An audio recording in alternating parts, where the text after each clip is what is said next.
Hello everyone, my name is Tanvi Sahu and I welcome you all on my YouTube channel You Biology। तो जैसा कि हम SCSC board का class 10th का syllabus cover कर रहे थे, इसमें हमने चैप्टर 1 और चैप्टर 2 स्टडी कर लिया है।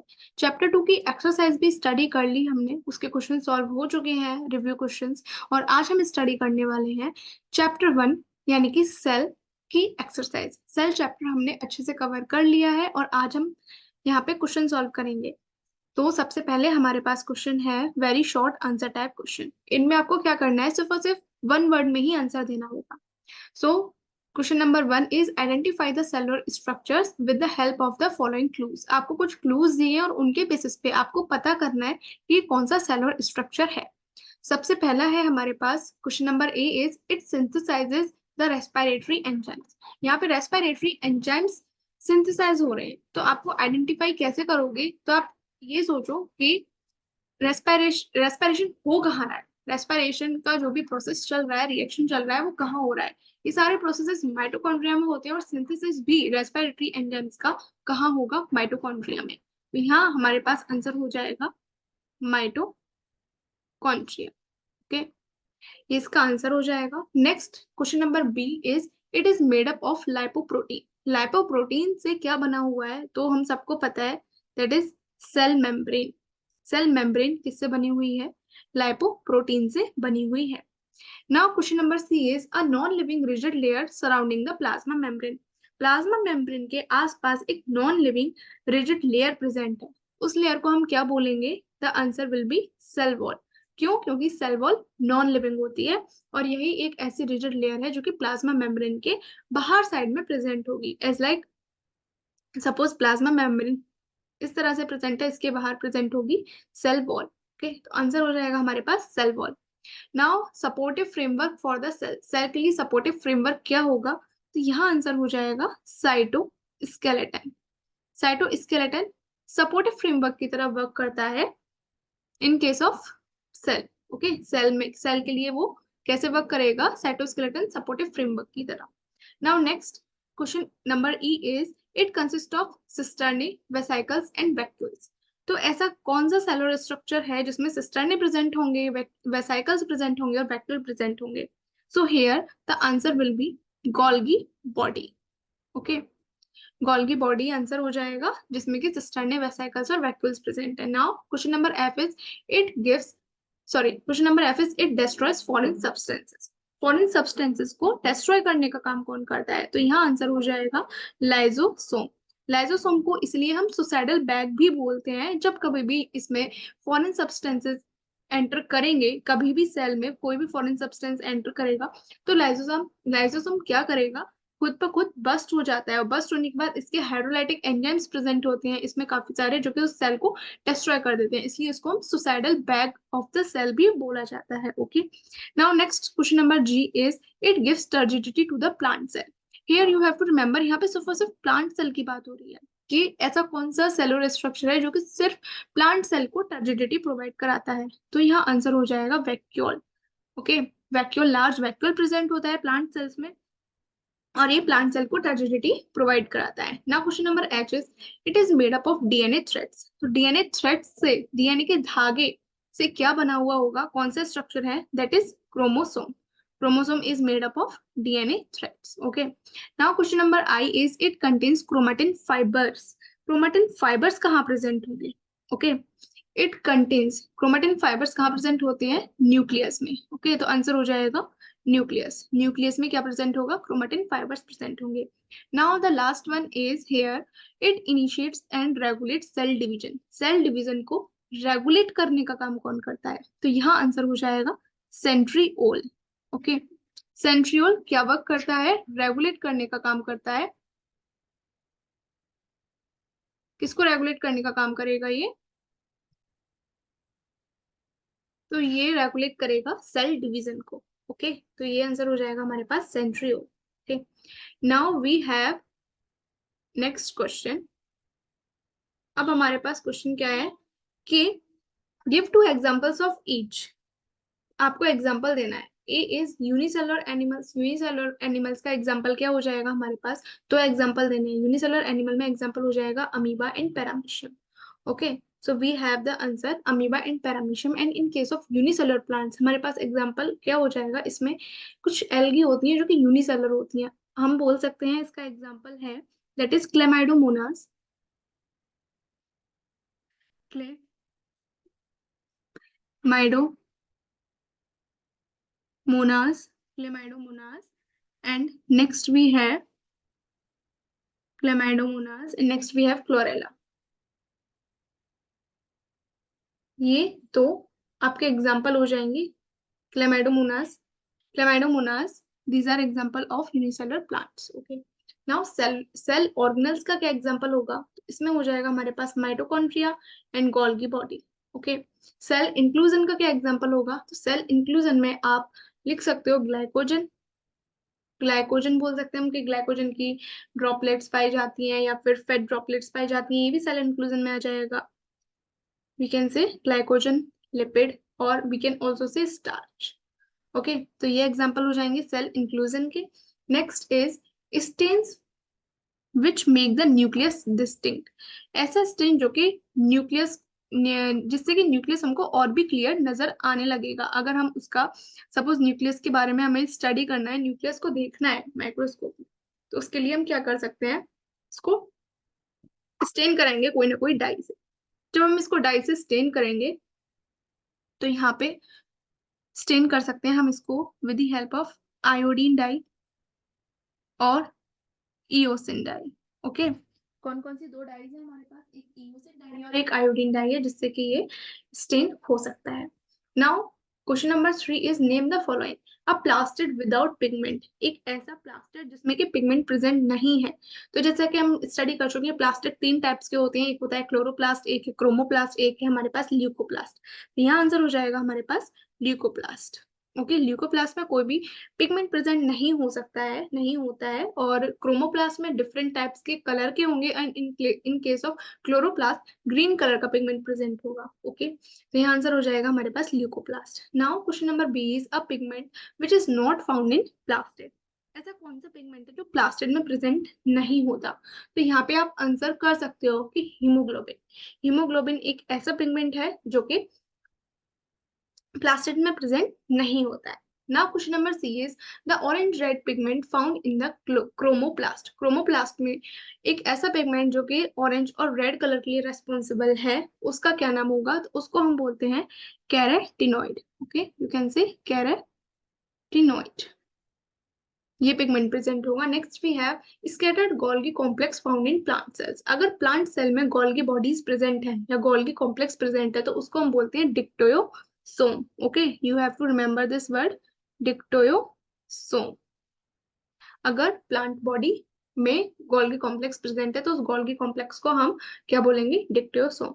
Now amoeboid blood cells of the human body. Human body में अमीबॉइड ब्लड सेल्स कौन सी प्रेजेंट है, तो आंसर होगा WBC, व्हाइट ब्लड सेल्स। ये अमीबॉइड शेप की होती हैं, you can say these are amoeboid blood cells of human body.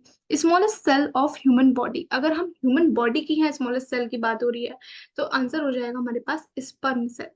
Sperm cell human body में स्मॉलेस्ट सेल होती है। Okay, now bean shaped cell of stomata. Stomata में bean shaped cells कौन सी प्रेजेंट होंगी, इनको हम बोलते हैं गार्ड सेल्स। ओके, इनका स्ट्रक्चर कुछ ऐसा नजर आता है लाइक दिस, इनको हम बोलते हैं guard sales.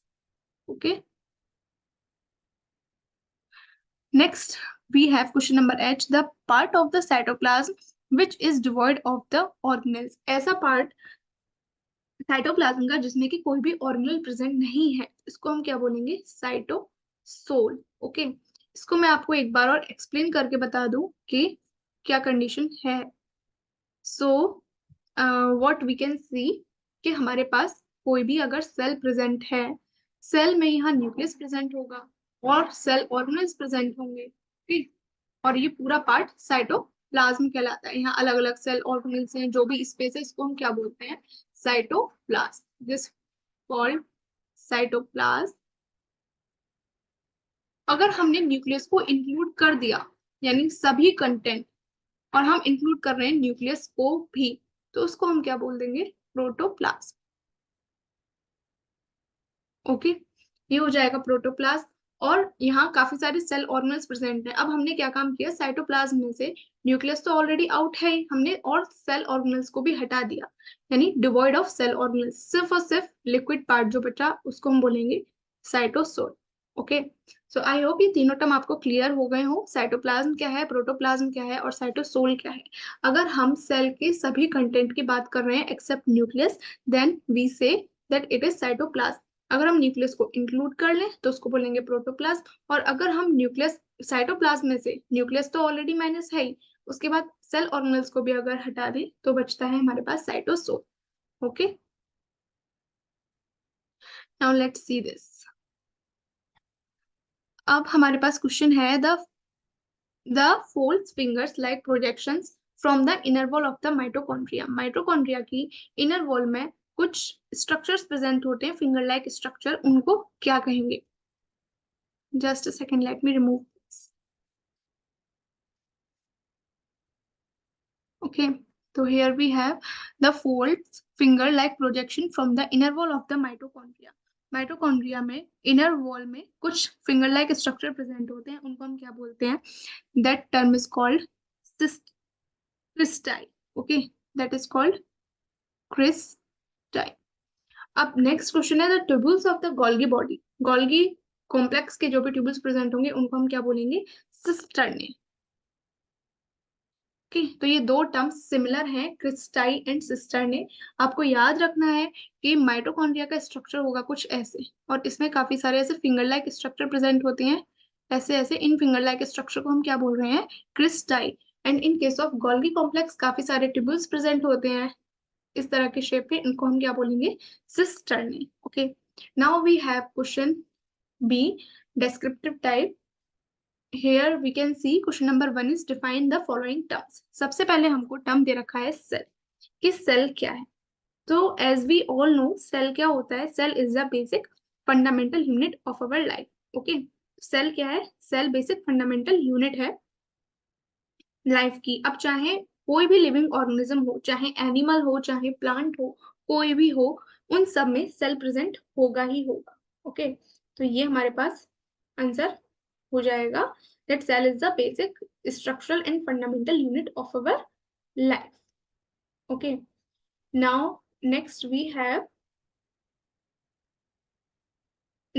question number B is what is organelles। तो organelles क्या होती हैं? हमारे पास सेल के अंदर काफी सारे, सपोज एक सेल है और उस सेल के अंदर, suppose this is a cell, cell के अंदर काफी सारे छोटे छोटे ऑर्गेनल्स प्रेजेंट होते हैं। ओके, इन ऑर्गेनल्स का एक स्पेसिफिक फंक्शन होता है। तो बोल सकते हैं ऑर्गेनल्स क्या हैं? That organelles refer to any one of the multiple cellular structures within a cell and which perform a distinctive function. हर एक सेल ऑर्गेनल का अपना अलग फंक्शन होगा, एक अलग डिस्टिंक्टिव फंक्शन होगा। ओके, तो हमने क्या देखा कि सेल के अंदर काफी सारे मल्टीपल सेलुलर स्ट्रक्चर प्रेजेंट हैं और उनका एक पार्टिकुलर फंक्शन होता है, उन्हीं को हम क्या बोल रहे हैं? ऑर्गेनल्स बोल रहे हैं। Now we have question number C, that define cytoplasm. तो साइटोप्लाज्म के लिए हम क्या बोल सकते हैं? That cytoplasm is defined as all of the material within a cell enclosed by a cell membrane except the cell nucleus। जितना भी सेल के अंदर मटेरियल प्रेजेंट है, सिर्फ और सिर्फ न्यूक्लियस को हमने एक्सक्लूड कर दिया, उसके अलावा जितना भी मटेरियल प्रेजेंट है, the material within a cell enclosed by the cell membrane except the nucleus, उसको हम क्या बोलेंगे? Cytoplasm. Okay, now next question we have that what is protoplasm। protoplasm क्या होगा?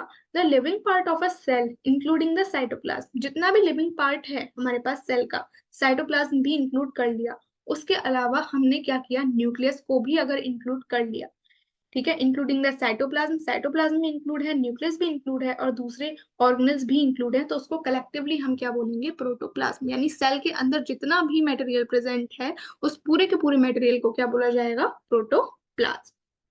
नाउ नेक्स्ट वी हैव कि nucleus क्या है। तो न्यूक्लियस को हम डिफाइन कर सकते हैं कि न्यूक्लियस वैसे तो एक डबल मेम्ब्रेन बाउंड स्ट्रक्चर होता है और न्यूक्लियर मेम्ब्रेन से ये कवर होगा और ये सेपरेट करता है, या बोल सकते हैं इट सेपरेट्स और it distinguishes the cytoplasm from the content of the nucleus. ठीक है, न्यूक्लियस के अंदर जो भी कंटेंट प्रेजेंट है वो सेपरेट रहेगा बाकी के साइटोप्लाज्म से। और इसमें स्पेसिफिकली अगर देखा जाए तो क्रोमोसोम्स प्रेजेंट होते हैं, डीएनए प्रेजेंट होता है। तो इसके लिए आप फाइनल आंसर क्या दे सकते हो न्यूक्लियस के लिए? The organelle inside a cell containing the chromosomes और द डीएनए और RNA material is called nucleus. Nucleus center में प्रेजेंट होता है और ऐसा बोला जाता है कि ज्यादातर जितने भी फंक्शंस होते हैं सेल के, वो मास्टर कौन कर रहा है? उसको न्यूक्लियस ही मास्टर कर रहा है। ओके, सो आंसर हो जाएगा हमारे पास the organelle inside a cell containing the chromosomes और the DNA RNA material is called the nucleus. अब हमारे पास क्वेश्चन नंबर 2 है।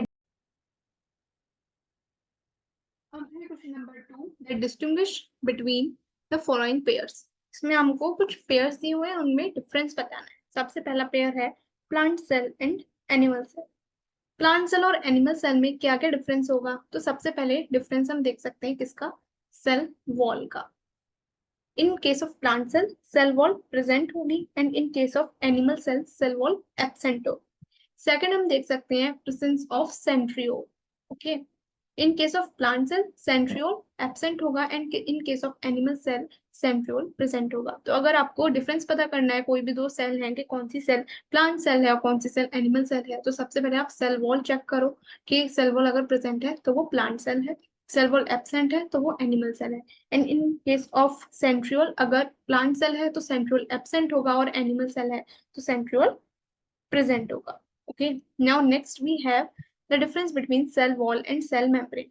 सेल के स्ट्रक्चर में क्या होगा? सपोज ये सेल मेम्ब्रेन है, उसके बाहर आउटर साइड में सेल वॉल प्रेजेंट होती है। सेल वॉल नॉन लिविंग है और सेल मेम्ब्रेन लिविंग होती है। सेल वॉल फ्रीली परमिएबल होती है, ये अलाउ कर देगी ज्यादातर सब्सटेंसेस को, मोस्टली सभी को, कि वो सेल में सेल वॉल को क्रॉस करके अंदर आ सके। While cell membrane selectively permeable membrane होती है। इसमें ऐसा नहीं है कि सभी मटेरियल अंदर आ जा सकते हैं, कुछ सिलेक्टिव मटेरियल ही होंगे जो कि सेल मेम्ब्रेन को क्रॉस करके आ पाएंगे। ओके, तो ये डिफरेंस हम पता कर सकते हैं सेल वॉल और सेल मेम्ब्रेन में क्या होगा। अब सेल वॉल तो सिर्फ और सिर्फ प्लांट सेल में प्रेजेंट होगी हम कह सकते हैं, लेकिन सेल मेम्ब्रेन सभी में प्रेजेंट होगी। जितने भी सेल्स प्रेजेंट हैं उन सभी में सेल मेम्ब्रेन प्रेजेंट होगा ही होगा। ओके, तो ये इसके बारे में हमने देख लिया, सेल वॉल और सेल मेम्ब्रेन के बारे में। Now next question we have centrosome और क्रोमोसोम में क्या डिफरेंस है? तो सेंट्रोसोम क्या होता है? सेंट्रोसोम एक कोर स्ट्रक्चर होता है जिसका वर्क क्या होता है, लाइक दिस। यहाँ पे एक पेरिफेरल में सेल के एक स्ट्रक्चर प्रेजेंट होगा जिसको हम बोल रहे हैं सेंट्रोसोम। सेंट्रोसोम के पास क्या प्रेजेंट होगा? दो सेंट्रोल प्रेजेंट होते हैं जो कि सेल डिवीजन के टाइम पे हेल्प करते हैं सेल को डिवाइड करने में। ओके, जबकि क्रोमोसोम क्या होता है? क्रोमोसोम एक बहुत ही लार्ज मॉलिक्यूल होता है, जैसे कि हम बोल सकते हैं क्रोमोसोम किस किस से बना हुआ है? डीएनए से बना हुआ है और किससे बना हुआ है? हिस्टोन प्रोटीन से बना हुआ है। ओके, और ये क्रोमोसोम प्रेजेंट होगा कहाँ पे? न्यूक्लियस में प्रेजेंट होगा। न्यूक्लियस के अंदर क्रोमोसोम प्रेजेंट होगा और ये जो क्रोमोसोम है ये फर्दर क्रोमेटिन फाइबर से बने हुए होते हैं जो कि डीएनए और हिस्टोन प्रोटीन के बने हुए हैं। ओके, और ये क्रोमोसोम पास होते हैं, these are pass from parents to the offspring and imparts uniqueness. Okay, तो ये डिफरेंस हो गया किसके बीच में? सेंट्रोसोम और क्रोमोसोम के बीच में। Now next we have question is distinguish between chloroplast and chromoplast. Chloroplast की अगर बात करें तो वैसे तो ये दोनों ही प्लास्टिड के ही पार्ट्स हैं, क्लोरोप्लास्ट, क्रोमोप्लास्ट एंड ल्यूकोप्लास्ट, ये सभी पार्ट होते हैं। और यहाँ पे हमने देखा कि क्लोरोप्लास्ट क्या है? It consist of chlorophyll pigment and carotenoids. Chlorophyll में पिगमेंट प्रेजेंट होंगे, क्लोरोफिल पिगमेंट प्रेजेंट होगा। ओके, और कैरोटिनॉइड्स प्रेजेंट होंगे। Okay, next we have it perform the main function of photosynthesis. ये फोटोसिंथेसिस का वर्क परफॉर्म करेगी। ये राउंड, ओवल और डिस्क शेप की होगी। नेक्स्ट आता है हमारे पास क्रोमोप्लास्ट क्या होते हैं। क्रोमोप्लास्ट के केस में हमने देखा इसमें हमारे पास प्रेजेंट होगा carotene and xanthophyll. It aid in pollination and reproduction and these are found in fruits, flowers, roots and leaves. Okay, तो ये हो गया difference in chloroplast and in chromoplast. Chloroplast में क्या प्रेजेंट होगा हमारे पास? क्लोरोफिल।